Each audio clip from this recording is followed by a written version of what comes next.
This is Contractor Sense with Ruth King.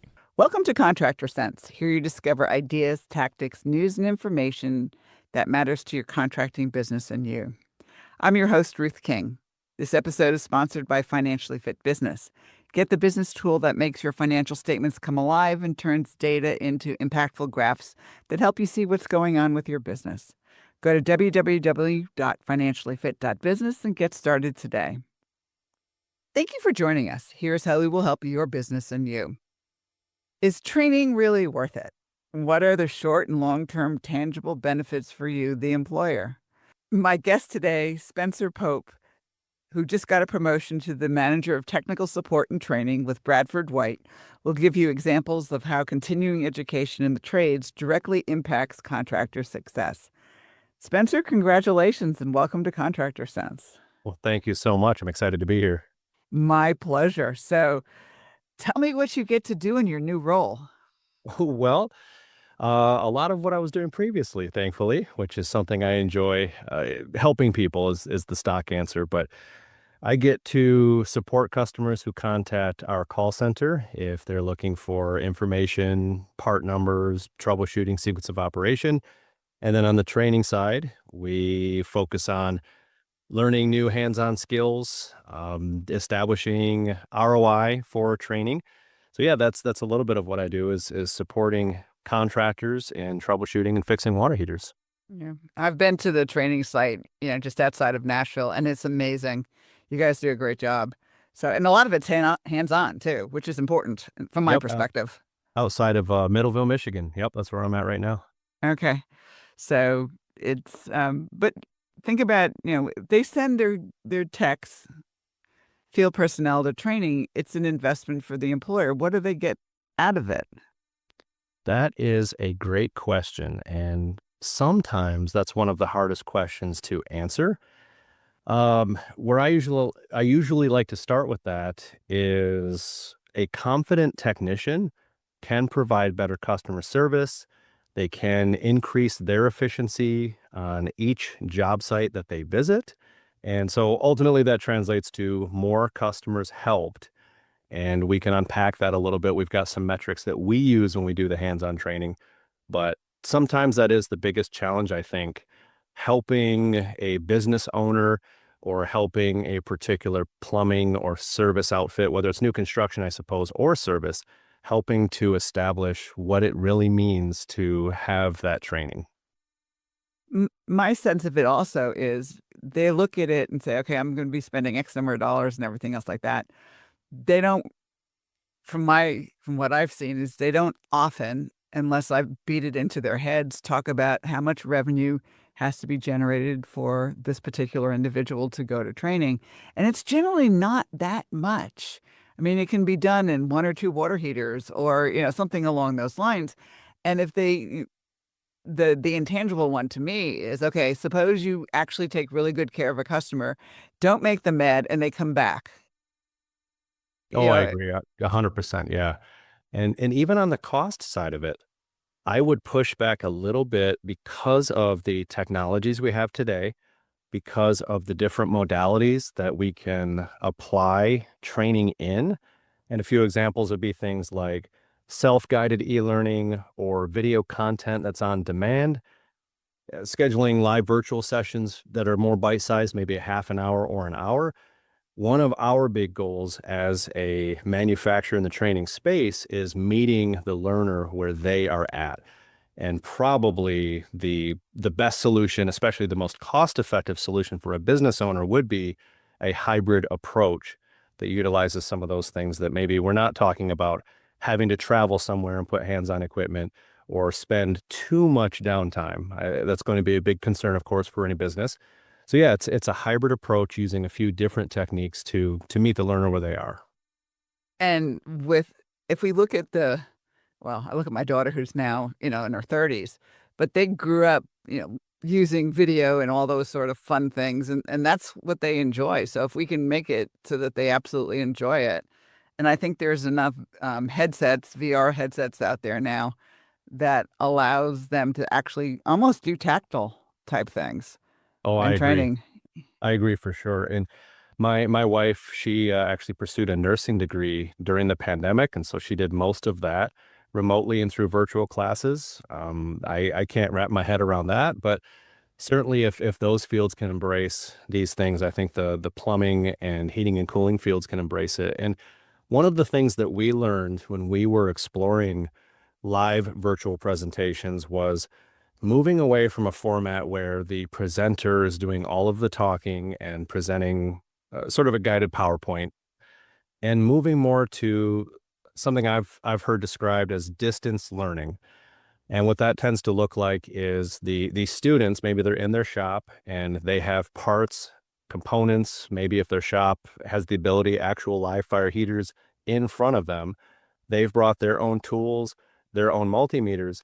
And then we as the instructor, we are guiding them through doing a hands-on type session.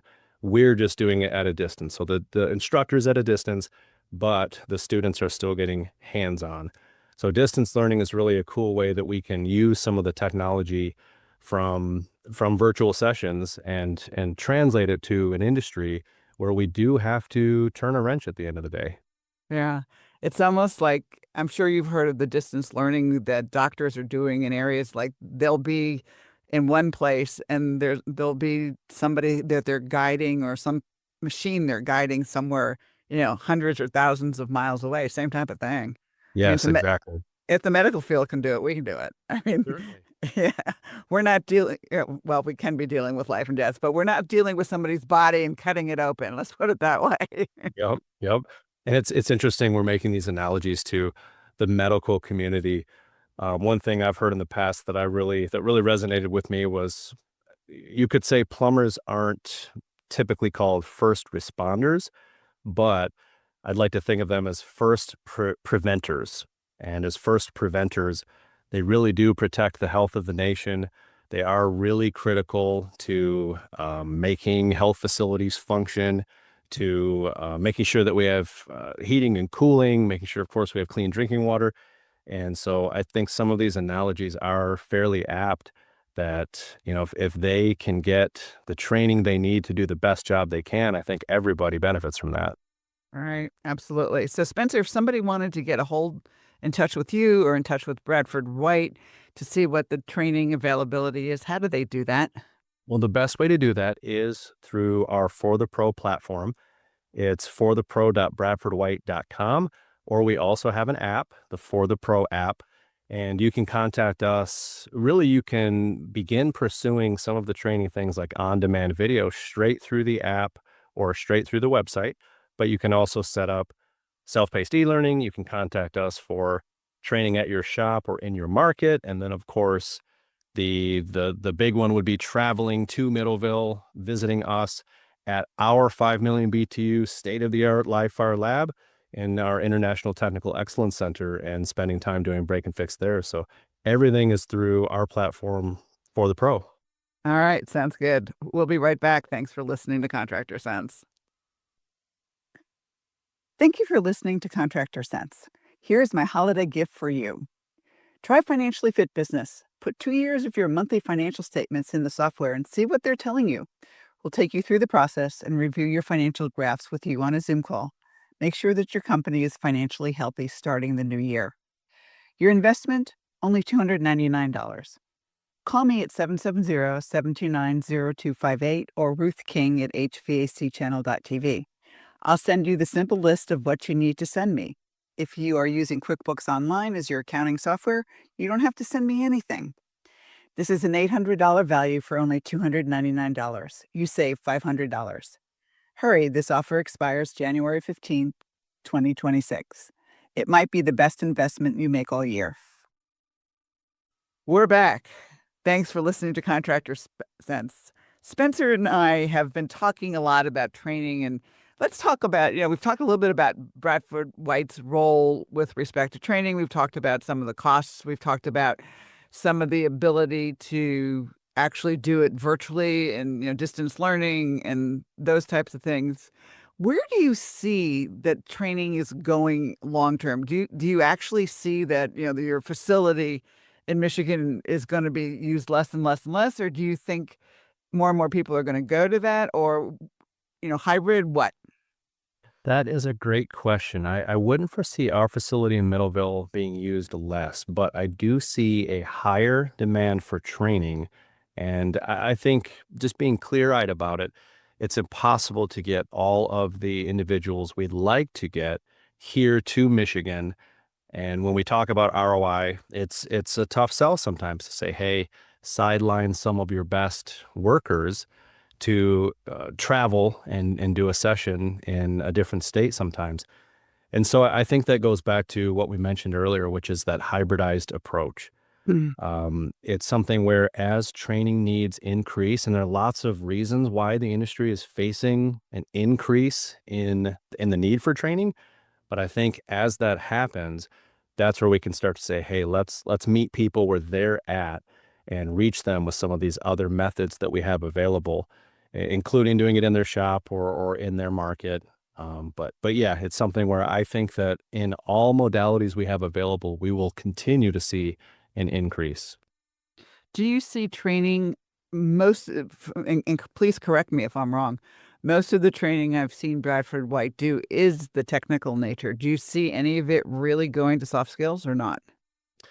Some of it has moved into that arena.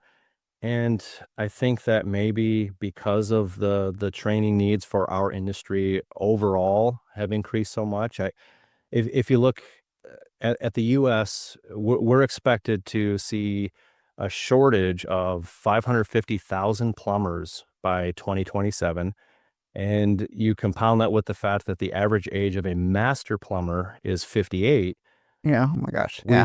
Yeah. We've got a situation where some of the new technicians entering our trade, they maybe haven't gained exposure through vocational training programs in middle or high school, and so they are lacking even on the soft skills side of things.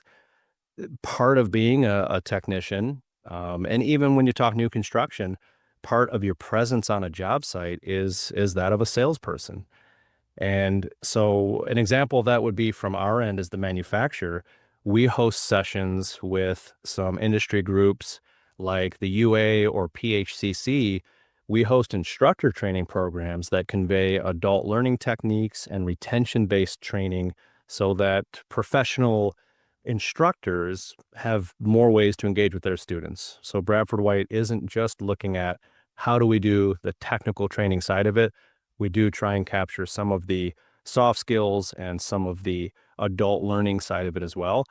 Because really, when you look at it, because we are wholesale only, we're for professionals only, a rising tide raises all ships. Yep. Stronger Absolutely. trades means a stronger Bradford White. So any ways that we can help, we will embrace those. Well, good. The interesting thing is there's been so much in the media lately about the data centers and the needs for plumbers and the needs for electricians and the needs for pretty much the construction side, not necessarily the service side, at least for now, that hopefully the shortage will start going away because people are becoming more aware of the need. And there's been a lot of conversation that I've seen about AI can't take away a plumber.